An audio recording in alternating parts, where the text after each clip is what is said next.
Last night was everything. When you touched me, I remembered what it feels like to be wanted.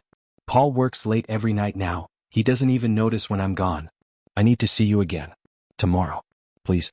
I can't keep pretending everything's fine when all I think about is you. My wife's voice. Breathy. Intimate. Raw in a way I hadn't heard in years. Please, before we continue, do not forget to like, share, and subscribe. I'm Paul Freeman, 38 years old, software engineer, husband, father of 2. And on that Monday morning, January 13, 2026, I learned that the woman I'd been married to for 12 years had been living a life I knew nothing about. I pressed play expecting a message about groceries or picking up the kids. Instead, I sat frozen in my home office chair, my fingers hovering uselessly over my keyboard, as Hannah's voice poured out confessions meant for someone else. The timestamp said she'd sent it 3 minutes ago. My phone buzzed again almost immediately. Oh God. Wrong person. Delete that. Paul, do not listen to that. But I'd already listened. Twice. Then a third time because some part of my brain refused to accept what my ears were telling me. I knew every inflection of Hannah's voice. 13 years together, 12 of them married. I'd heard her angry, sad, exhausted, happy. But this desperate yearning? This belonged to a stranger. I replayed it a 4th time and that's when I caught it. Background noise. Faint but familiar. A rhythmic beeping. Medical equipment. The kind you hear in hospitals. Hannah was a hospital administrator, sure, but she recorded this somewhere with patient rooms nearby. Not her office. My hands moved on autopilot. I opened our shared cloud storage, started downloading everything. Bank statements, location history, her calendar syncs. 12 years of marriage and I'd never checked these things. Never needed to. We had trust. Or I thought we did. The thing is, I'd been here before. Not the cheating part, the falling apart part. 14 years ago, I stood on the Aurora Bridge ready to jump because I'd lost everything else in my life. Hannah saved me that night. A stranger in scrubs holding coffee, telling me life was worth living. We fell in love slowly, carefully. She became my second chance at everything. And now I was downloading her phone's location history like she was a suspect. The data loaded. Yesterday, Sunday, between 2 and 6 p.m., Hannah's phone had been at Riverside Park. 45 minutes from our house. She told me she was at the hospital for a staffing emergency. I remembered because I'd handled Emma and Noah alone all day, microwaving chicken nuggets and mediating sibling arguments about Minecraft. She'd lied. About where she was. Maybe about everything. My office door was closed, but I could hear life continuing normally downstairs. The TV playing cartoons, Noah laughing at something. Monday morning routine unchanged. Except everything had changed. I heard the garage door open. Hannah coming home 3 hours early from work. I saved all the files to a hidden folder and waited. Hannah walked through the door pale as death. Our eyes met across the kitchen and I watched her face crumble. She knew. She knew I'd listened. Paul, we need to talk. That message. I cut her off, my voice calmer than I felt. Before you explain, just tell me one thing. Where were you yesterday between 2 and 6 p.m.? She hesitated. That hesitation told me everything. At the hospital. Staffing meeting. You know that. I pulled up my laptop, turned it toward her. Her phone's location history glowed on the screen, a red dot at Riverside Park for 4 hours. Not the hospital. Nowhere near the hospital. Hannah's face went white. How did you? Who is he, Hannah? She started crying, the kind of crying that shakes your whole body. It's not what you think. I swear to God, it's not an affair. I wanted to believe her. 12 years of marriage, 2 kids, a life we'd built together. I wanted to believe this was some misunderstanding. But that voice note didn't lie. The raw intimacy in her words didn't lie. Then what is it? Hannah wiped her eyes, took a shaky breath. If you want the truth, you need to come with me right now. There's someone you need to meet. I'm not going anywhere until you tell me what's going on. I can't explain it here. Please, Paul. Just trust me one more time. Trust. The word felt like a weapon. I thought about the Aurora Bridge, about the night she saved my life. About our wedding vows. About Emma and Noah sleeping upstairs in beds we'd bought together. About 12 years of trust I'd never questioned until 3 minutes ago when I pressed play on a voice note meant for someone else. Fine. But if you're lying to me, I'm not. I promise. She grabbed her keys, then stopped at the door. Paul, before we go, I need you to promise me something. Whatever you see, whatever you learn, you can't tell anyone. Not your friends. Not your family. Especially not your brother Andrew. Andrew. My younger brother who'd moved to Seattle 3 months ago. Why would Hannah specifically mention him? Why Andrew? Please. Just promise me. I followed her to the car. Hannah drove in silence, her knuckles white on the steering wheel. We headed south toward the industrial district, a part of the city I'd never seen her visit. The silence between us felt heavier than any argument we'd ever had. I kept glancing at her, trying to see the woman I married beneath this stranger's face. I remembered our first Christmas together. December 24th, 2023. She'd planned something special, candles, wine, her wearing that blue dress I loved. She texted me to come home by 7. I was at work, racing to finish a project. I texted back that I'd try. I came home at 11 to find her asleep on the couch, mascara streaked down her face, the dinner cold on the table. I felt guilty for maybe 10 seconds, then went to bed. The next morning she acted like nothing happened. But something in her eyes had changed. A light went out that I told myself I'd imagined. Now, driving through industrial streets, I wondered if that was the moment. The moment my marriage actually ended. Hannah pulled into a warehouse district. The building looked abandoned from the outside, rusted metal siding, cracked windows. But when she unlocked a side door, I saw something impossible. Medical equipment. Hospital beds. Monitors beeping quietly in temperature-controlled rooms. What is this place? A woman emerged from a back office. Late 40s, composed, wearing a white coat. Hannah, you weren't supposed to bring him here. He heard the message. I had no choice.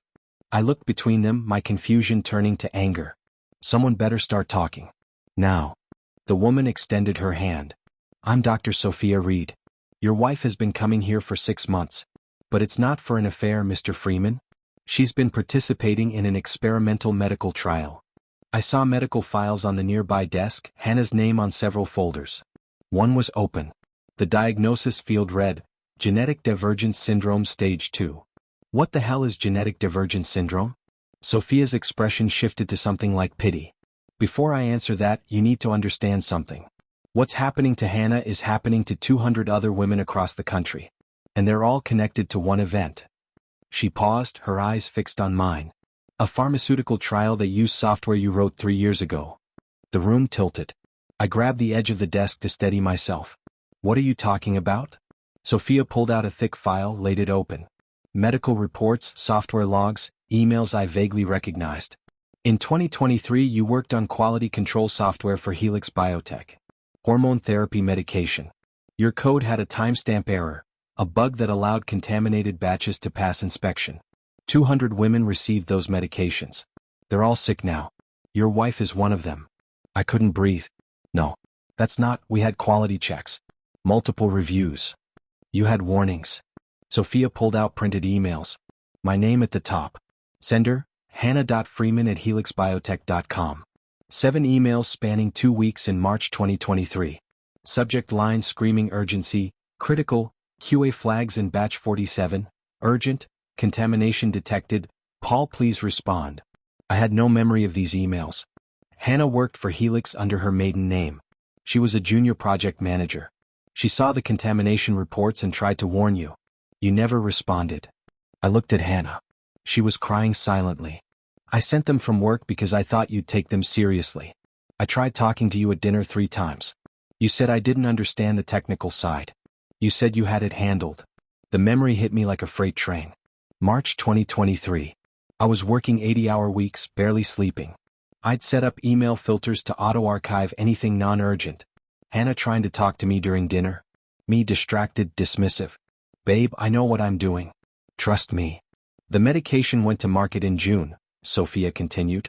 By December, women started getting sick. By the following March, 3 had died. Hannah quit Helix immediately. But 8 months ago, she started showing symptoms. Hannah's voice cracked. Tremors in my hands. Blurred vision. Headaches. I got the diagnosis 6 months ago. 3 to 5 years, they said. No cure. I remembered something. Last July, Hannah asking me to come to a doctor's appointment with her. Me saying I had a meeting. Her saying it was fine, she'd go alone. I never asked what the appointment was for. So the voice note was meant for me, Sophia said. We've become close. Hannah was expressing gratitude for the treatment. My phone rang. Unknown number. I almost didn't answer. Mr. Freeman, this is Agent William Torres with the FBI. We need to talk about Helix Biotech. And we need to talk about your wife's doctor. Don't trust anything they've told you. I met Agent Torres at a coffee shop 20 minutes later, leaving Hannah and Sophia at the warehouse. Torres was mid-40s, sharp-eyed, wearing a badge that made everything feel suddenly, terrifyingly real. Dr. Sophia Reed is under federal investigation, he said, sliding a folder across the table. Unlicensed medical facility. Unauthorized drug trials. And fraud. The folder contained financial records. Settlements from Helix Biotech, $47 million collected on behalf of the 200 victims. Only $3 million distributed to patients. Where did the rest go? That's what we're trying to figure out. Torres flipped to another page. Your wife's name appears on several documents as co-director of patient advocacy. She's received $340,000 in the past 6 months. The coffee shop walls seemed to close in. No. Hannah wouldn't. Check your bank accounts, Mr. Freeman. I pulled up our banking app with shaking hands. There was an account I'd never seen before. Hannah's name only. Balance, $340,000. Last transaction, yesterday. Transfer to A. Freeman. Andrew. My brother Andrew. Your brother received $100,000 yesterday from your wife's account. I thought about Andrew showing up in Seattle 3 months ago, broke and bitter. Our mother had died 3 years ago, leaving him everything in her will, the house, the savings, all of it. She'd left me almost nothing, saying I was already successful and Andrew needed help. I'd never questioned it. I'd helped Andrew move here, let him stay with us for 2 weeks until he found a place. We believe your wife and brother are working together, Torres said. We just don't know the full extent of the scheme yet. I drove home in a daze. The house was empty, kids at school, Hannah still wherever she'd gone after I left. I went to our bedroom, pulled open drawers, not sure what I was looking for. Then I saw it. A box under our bed that shouldn't have been there. Inside, surveillance photos of Andrew with Sophia at restaurants, hotels. Printed text messages between Andrew and Hannah. Financial documents. And a handwritten letter from Hannah. Andrew approached me 8 months ago with a plan. He knew about my diagnosis because Sophia told him. She's been sleeping with him. They wanted to use the Helix lawsuit to steal money and frame you for the software bug. I went along with it at first because I was angry at you for being distant. But I realized too late, Andrew doesn't love me. He's using me to destroy you. My phone buzzed. Security alert. Someone accessing my work laptop remotely. The IP address traced to inside my house. But I was in the bedroom. Someone was in my office. I grabbed a baseball bat from the closet and moved silently down the hall. The office door was cracked open. I heard typing. I pushed it open. Andrew sat at my desk, fingers flying across my keyboard, uploading files to an external drive. He looked up when I entered and he smiled. Not surprised. Not guilty. Just satisfied. Hey, big brother. We need to talk about Mom. I raised the bat. Get the hell out of my house. Put that down. You'll want to hear this. Andrew leaned back in my chair like he owned it. You ever wonder why Mom left me everything in her will? The house, the savings, all of it. She said you needed it more. Andrew laughed, bitter and sharp. No. It's because I'm not Dad's son. I'm the product of her affair. He pulled a folded paper from his jacket. DNA test results. I found out 2 years ago. Mom had an affair in 1988 with a man named Thomas Bridger. I'm his son. Richard Freeman, the man I called Dad my entire life, he knew. He always knew. That's why he treated me like garbage. That's why you were the golden child and I was invisible. I remembered camping trips Andrew wasn't invited on. Baseball games where Dad cheered for me and ignored Andrew's strikes. Christmas mornings where my presents filled half the living room and Andrew got practical things. Socks, school supplies. I thought Andrew was just unlucky. I never realized it was deliberate. So you decided to destroy my life? I decided to take what should have been mine. Thomas Bridger died in 2015. A wealthy real estate developer who left his fortune to charity because he thought he had no children. I could have inherited millions. Instead, I grew up watching Dad worship you while pretending I didn't exist. That's not my fault. Isn't it? You never noticed. You never stood up for me. You just accepted being the favorite and let me drown. My phone rang. Andrew's phone rang at the same time. Both of us looked at our screens. Sophia calling. Andrew answered, put it on speaker. Sophia's voice panicked. Andrew, the FBI just raided the clinic. They're arresting everyone. Hannah's been taken into custody. She told them everything. Run. Andrew's face went white. He looked at me and for the first time I saw fear. She played both of us, he whispered. The front door exploded inward. FBI. Hands where we can see them. They handcuffed Andrew in my living room. Agent Torres appeared with 4 other agents, moving through my house like they owned it. Andrew didn't resist. He just kept staring at me with this expression I couldn't read, half hatred, half something that looked like regret. Torres approached me next. "Mr. Freeman, we have evidence you were complicit in the Helix cover-up." "What?" "I didn't know about the contamination. Your code had a bug. Emails show you were warned about potential issues and ignored them to meet a deadline. 3 women have died. You could be facing criminal negligence charges." "I didn't ignore anything. I never saw those emails. They came from your wife's account. 7 warnings over 2 weeks. You ignored all of them." The room spun. 3 years ago, I'd been working 80-hour weeks. I'd set up aggressive email filters because I was drowning in messages. Had I really missed warnings that killed people? I remembered Hannah trying to talk to me. At dinner, in bed, during my rare moments home. "Paul, something's wrong at work. I need to tell you about the medication batches." Me, half listening, eyes on my phone. "Babe, you worry too much. The system's fine." Torres slid a document across my kitchen table. "There's one way you avoid jail time. Testify against everyone involved, including your wife." Hannah's name was listed as primary defendant. "Sign this and you're free. Refuse and you're looking at 10 to 15 years. You have 24 hours to decide." After they left, Andrew in handcuffs, my house in shambles, I sat alone in the wreckage of my life.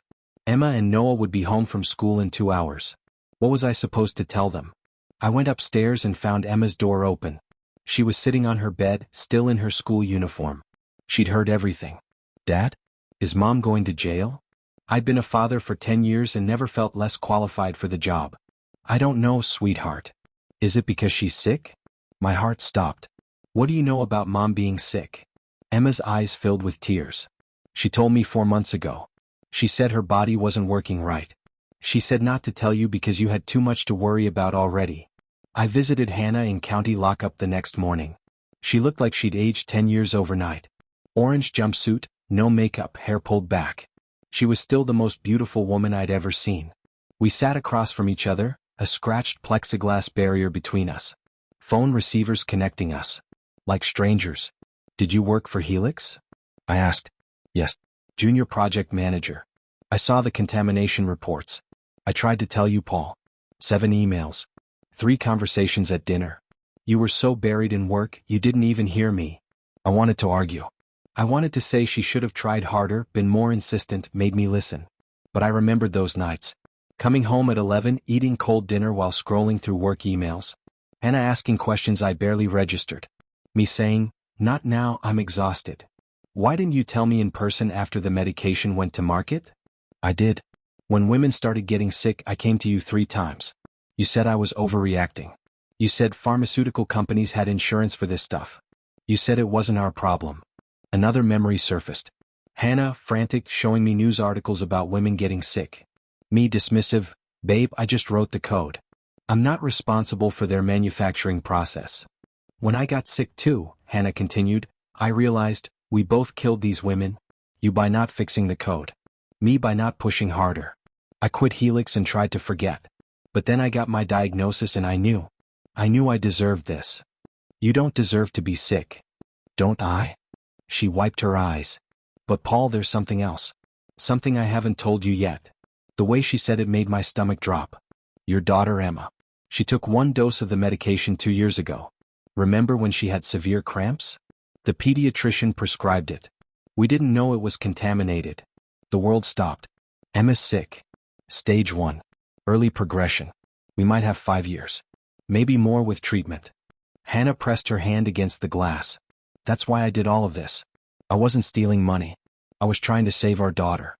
Every dollar I took from those settlements, every lie I told, every terrible thing I did, it was for Emma." I couldn't breathe. Emma. My little girl who still asked me to check for monsters under her bed. Who wanted to be an astronaut. Who wrote me notes saying "best dad ever," and left them in my lunch bag. Dying. "The experimental treatment costs $500,000, Hannah said. Sophia was going to use the settlement money to pay for it. Then the FBI froze everything. There has to be another way." "There isn't. Unless you sign that cooperation agreement Torres gave you. You testify against me and Sophia, you get immunity and access to Helix's settlement fund. Emma gets treatment. And you go to prison." "I was going anyway, Paul. At least this way our daughter lives. I couldn't sleep. I went through every document again, emails, files, bank records, everything Torres had given me, looking for anything I'd missed. Then I found it. The emails Hannah sent me 3 years ago had odd metadata. I dug deeper into the server logs. Someone with admin access had intercepted Hannah's emails and redirected them to my spam folder. Someone had deliberately hidden the warnings. I checked the access logs. The person who redirected them, Jeffrey Brennan, my supervisor from 3 years ago. I pulled up Brennan's employment records. He'd had stock options in Helix Biotech. If the software launched on time despite the bugs, he made $8 million. He'd deliberately buried the warnings, let contaminated drugs reach market, made his fortune, then quietly left the company 6 months later. More digging revealed Brennan was now Helix's chief technology officer. He'd been covering up the contamination for years, letting women die to protect company stock prices. I called Agent Torres. I know who you really need to arrest. Before he could respond, my home security system sent an alert. Motion detected in the backyard. I looked out the window and saw a figure approaching the house. Jeffrey Brennan. My phone rang. Brennan's voice, "Paul, I know what you found. I'm outside your house right now. Let me in or I release evidence that will put both you and Hannah away for life. You have 60 seconds to decide." I opened the door. Brennan walked into my kitchen like he owned it. Expensive suit, confident smile, holding a briefcase that probably cost more than my car. He looked like success. He looked like everything I'd wanted to become. "Good choice," he said, sitting at my kitchen table uninvited. "We need to talk about your options." "I'm recording this," I said, my phone hidden in my pocket. "Record away. I'm here to help you." Brennan opened his briefcase. "I have fabricated evidence that frames Hannah and Sophia for everything. They deliberately sent contaminated drugs as part of an insurance fraud scheme. The FBI will believe it. I've made sure of that. Why would I help you? Because I'm also offering you $1 million untraceable to fund Emma's treatment. Hannah goes to prison for 30 years instead of 5. You and your daughter go free. All you have to do is corroborate my story." I thought about Emma. About her smile, her laugh, her future slipping away. About Hannah sitting in a cell taking the blame for my negligence. About justice and mercy and impossible choices. What's worth more to you, Paul? Justice or Emma's life? I looked at Brennan across my kitchen table. This man who'd killed 3 women and condemned 200 more to slow deaths. This man offering me my daughter's life in exchange for my soul. I need time to think. You have 24 hours. After that, I release the fabricated evidence whether you cooperate or not. Hannah goes down either way. Question is whether you and Emma go down with her. After Brennan left, I sat in the dark for hours. I thought about the Aurora Bridge. About standing on that edge 14 years ago, ready to jump because I'd lost everything. About Hannah's voice telling me life was worth living. I'd been willing to die once. Was I willing to let someone else die now?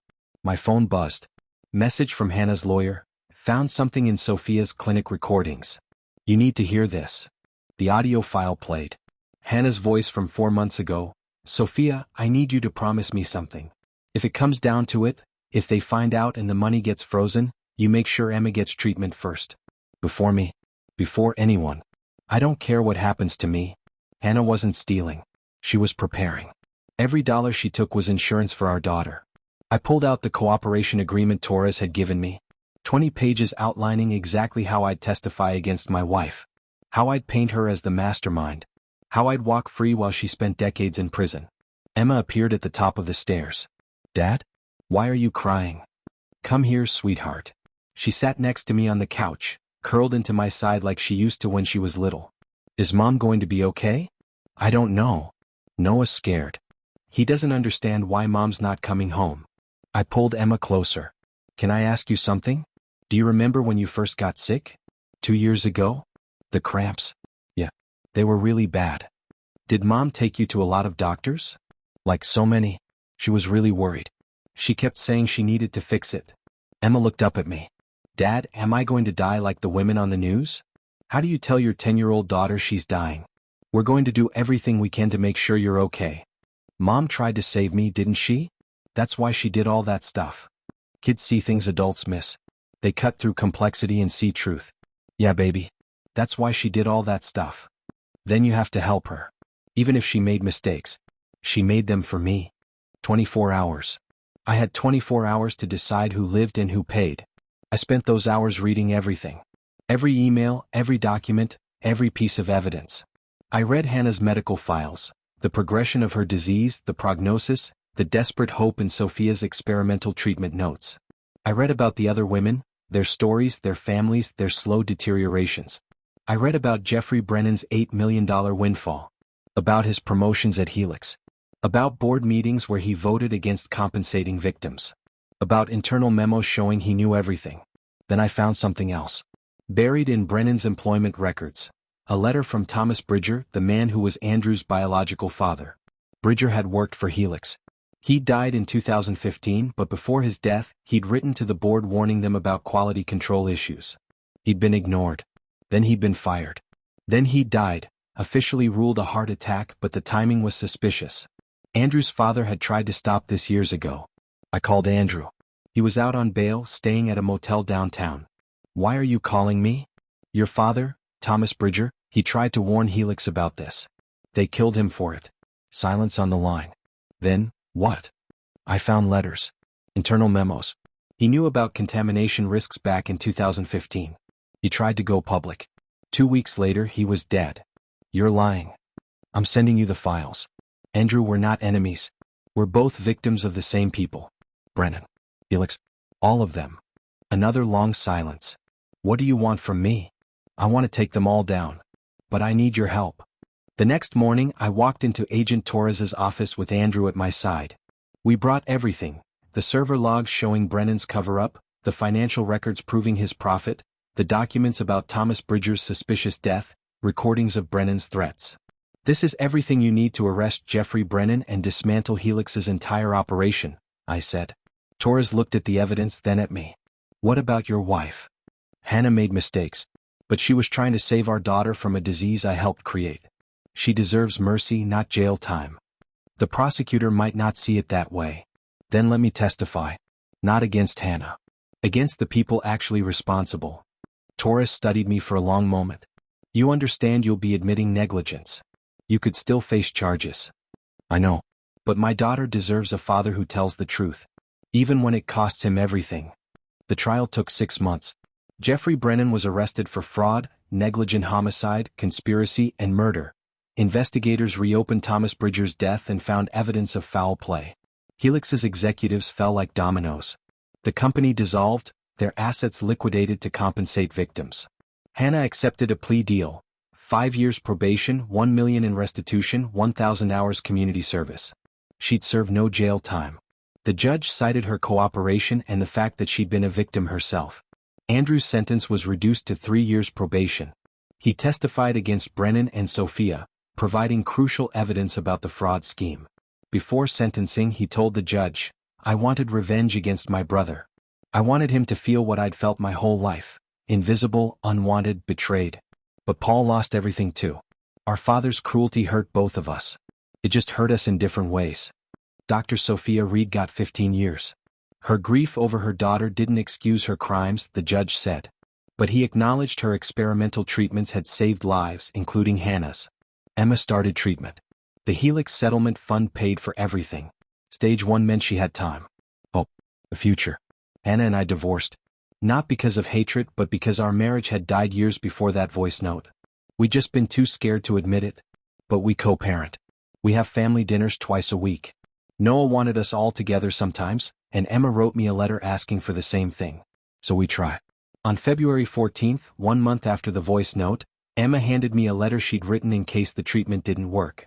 I read it through tears. Dad, I'm not scared of dying. I'm scared you and Mom won't be friends anymore. Everyone thinks Mom is the bad guy.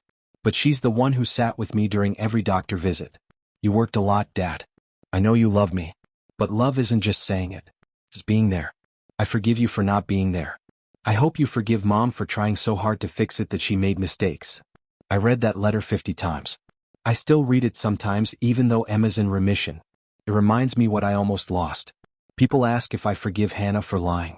But the real question is, can I forgive myself for not paying attention? That voice note wasn't the moment my marriage ended. It was the moment I finally heard what Hannah had been trying to tell me for years. I wasn't there. And by the time I listened, it was too late.